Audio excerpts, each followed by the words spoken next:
This is the AWS Morning Brief Security Edition. AWS is fond of saying security is job zero.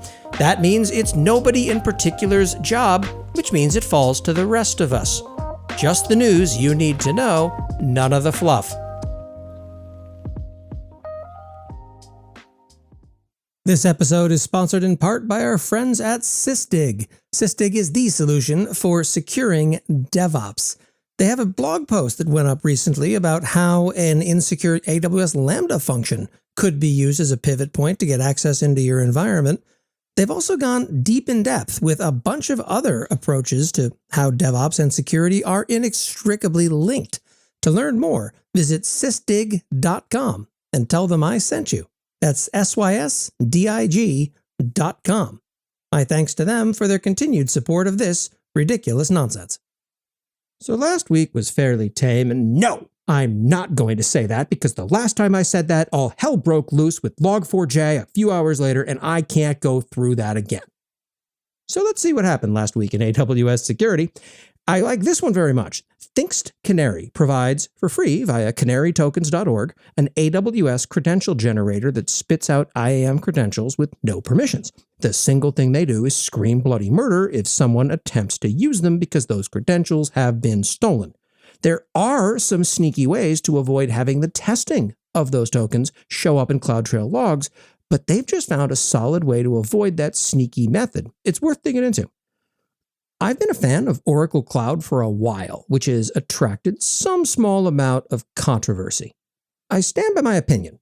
That said, there's been some debate over whether they're a viable cloud provider at scale. There are certain things I look for as indicators that a cloud provider is a serious contender, and one of them has just been reached. The folks at Orca Security found a vulnerability around OCI's handling of server-side request forgery, or SSRF, metadata.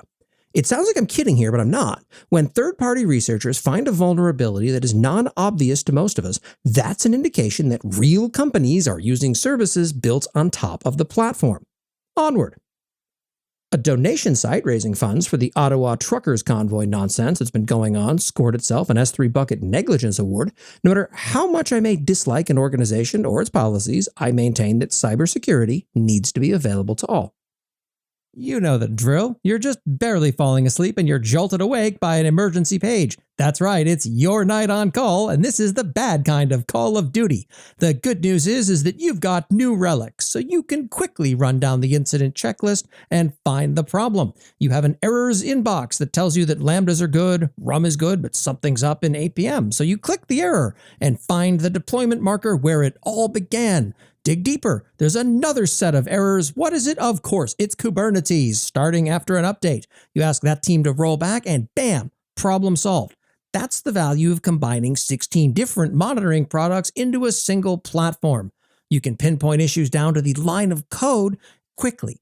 That's why the dev and ops teams at DoorDash, GitHub, Epic Games, and more than 14,000 other companies use New Relic. The next late night call is just waiting to happen, so get New Relic before it starts. And you can get access to the whole New Relic platform at 100 gigabytes of data free forever with no credit card. Visit newrelic.com/morningbrief. That's newrelic.com/morningbrief. I knew MFA adoption was struggling among consumers, but I was stunned by Microsoft's statement that only 22% of enterprise customers have adopted an additional security factor. Please, if you haven't enabled MFA in your important accounts, and yes, your cloud provider is one of those, please go ahead and do it now. An interesting security advancement over in the land of Google Cloud. They've modified their hypervisor to detect cryptocurrency mining without needing an agent inside of the VM.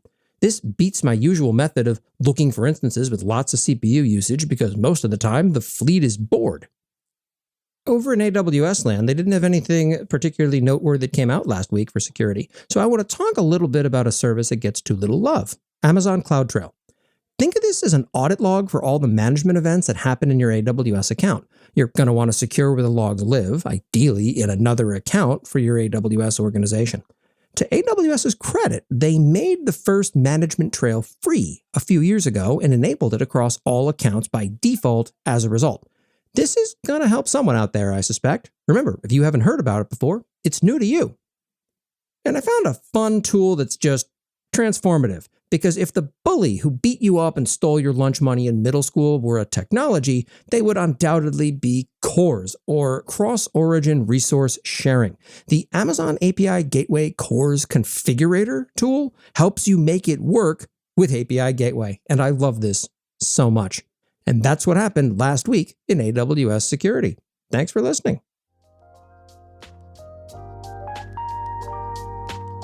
Thank you for listening to the AWS Morning Brief Security Edition.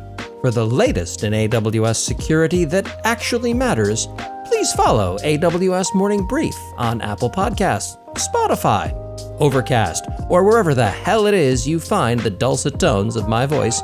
And be sure to sign up for the Last Week in AWS newsletter at lastweekinaws.com.